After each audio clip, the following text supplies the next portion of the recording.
This is the first of 4 programs in which I want to question some of the assumptions usually made about the tradition of European painting.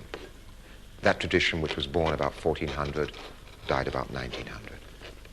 Tonight, it isn't so much the paintings themselves which I want to consider as the way we now see them, now in the second half of the 20th century, because we see these paintings as nobody saw them before. If we discover why this is so, we shall also discover something about ourselves and the situation in which we are living. The process of seeing paintings or seeing anything else is less spontaneous and natural than we tend to believe. A large part of seeing depends upon habit and convention. All the paintings of the tradition used the convention of perspective, which is unique to European art. Now, perspective centers everything on the eye of the beholder. It is like a beam from a lighthouse, only instead of light traveling outwards, appearances travel in. And our tradition of art called those appearances reality. Perspective makes the eye the center of the visible world. But the human eye can only be in one place at a time. It takes its visible world with it as it walks. With the invention of the camera, everything changed. We could see things which were not there in front of us. Appearances could travel across the world. It was no longer so easy to think of appearances always traveling regularly to a single center. I am an eye, a mechanical eye. I, the machine, show you a world the way only I can see it.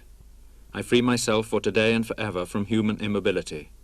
I'm in constant movement. I approach and pull away from objects. I creep under them. I move alongside a running horse's mouth. I fall and rise with the falling and rising bodies. This is I, the machine, maneuvering in the chaotic movements, recording one movement after another in the most complex combinations. Freed from the boundaries of time and space, I coordinate any and all points of the universe wherever I want them to be. My way leads towards the creation of a fresh perception of the world. Thus I explain, in a new way, the world unknown to you. Those words are from a manifesto written in 1923 by Dziga Vertov, the Russian film director. And the images are from a film he made in 1928 called The Man with a Movie Camera. The invention of the camera has changed not only what we see, but how we see it. And in a crucial but quite simple way, it has even changed paintings painted long before it was invented. The painting on the wall, like a human eye, can only be in one place at one time. The camera reproduces it, making it available in any size, anywhere, for any purpose. Botticelli's Venus and Mars used to be a unique image, which it was only possible to see in the room where it was actually hanging. Now its image, or a detail of it, or the image of any other painting which is reproduced, can be seen in 1 million different places at the same time. As you look at them now, on your screen, your wallpaper is round them. Your window is opposite them. Your carpet is below them. At this same moment, they are on many other screens, surrounded by different objects, different colors, different sounds. You are seeing them in the context of your own life.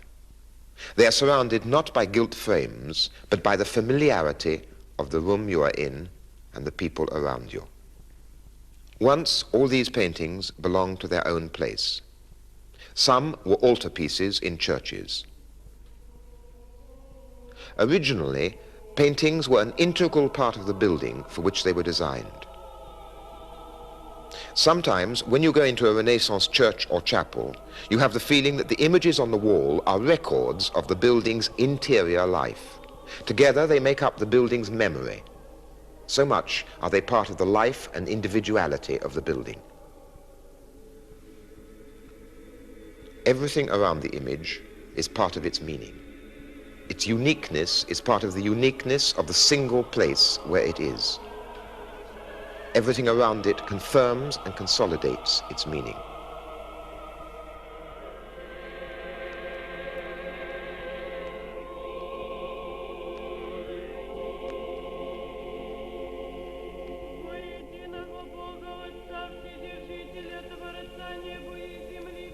The extreme example is the icon.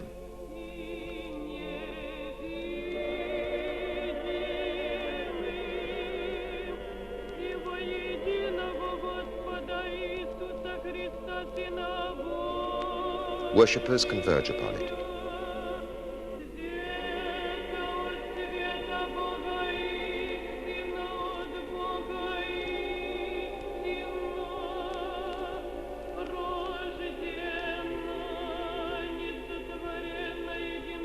Behind its image is God.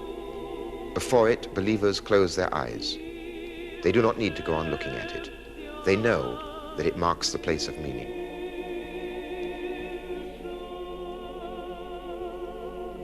Now, it belongs to no place. And you can see such an icon in your home. The images come to you.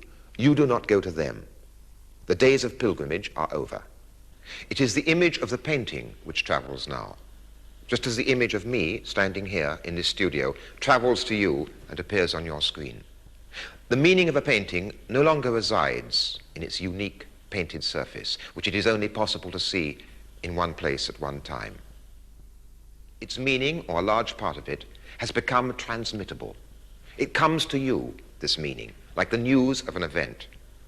It has become information of a sort. The faces of paintings become messages, pieces of information to be used, even used to persuade us to help purchase more of the originals, which these very reproductions have in many ways replaced. But, you may say, original paintings are still unique. They look different from how they look on the television screen or on postcards. Reproductions distort. Only a few facsimiles don't. Take this original painting in the National Gallery. Only what you are seeing is still not the original. I'm in front of it. I can see it. This painting by Leonardo is unlike any other in the world. The National Gallery has the real one. It isn't a fake, it's authentic. If I go to the National Gallery and look at this painting, somehow I should be able to feel this authenticity. The Virgin of the Rocks by Leonardo da Vinci. It is beautiful for that alone. Nearly everything that we learn or read about art encourages an attitude, an expectation, rather like that. The National Gallery catalogue is for art experts. The entry on this painting is about 14 pages long, densely written. They are about who commissioned the painting, legal squabbles, who owned it, its likely date, the pedigree of its owners. Behind this information lie years of research. What for? To prove beyond any shadow of doubt that it is a genuine Leonardo, and to prove that an almost identical painting in the Louvre is in fact a replica. French art historians try to prove the opposite.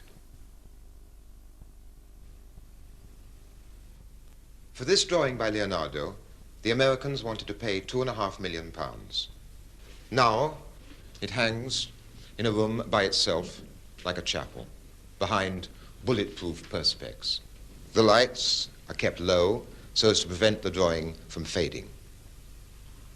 But why is it so important to preserve and display this drawing? It's acquired a kind of new impressiveness, but not because of what it shows, not because of the meaning of its image. It's become mysterious again because of its market value.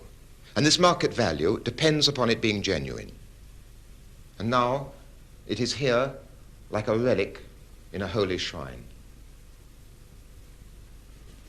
I don't want to suggest that there is nothing left to experience before original works of art, except a certain sense of awe, because they have survived, because they're genuine, because they are absurdly valuable.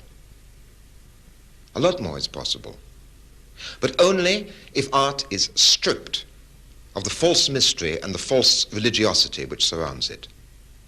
This religiosity, usually linked with cash value, but always invoked in the name of culture and civilization, is in fact a substitute for what paintings lost when the camera made them reproducible.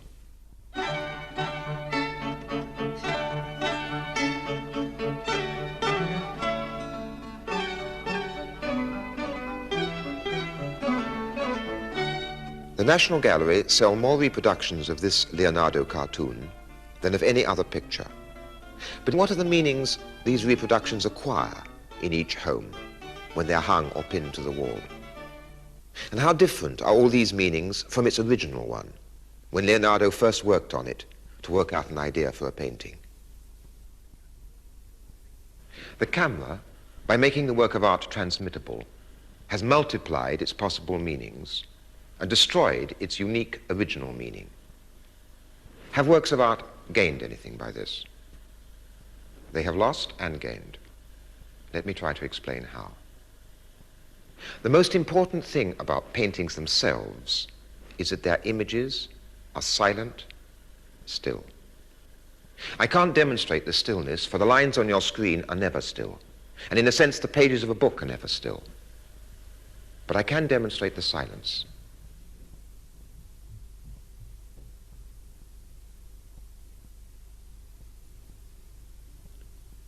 Occasionally, this uninterrupted silence and the stillness of a painting can be very striking.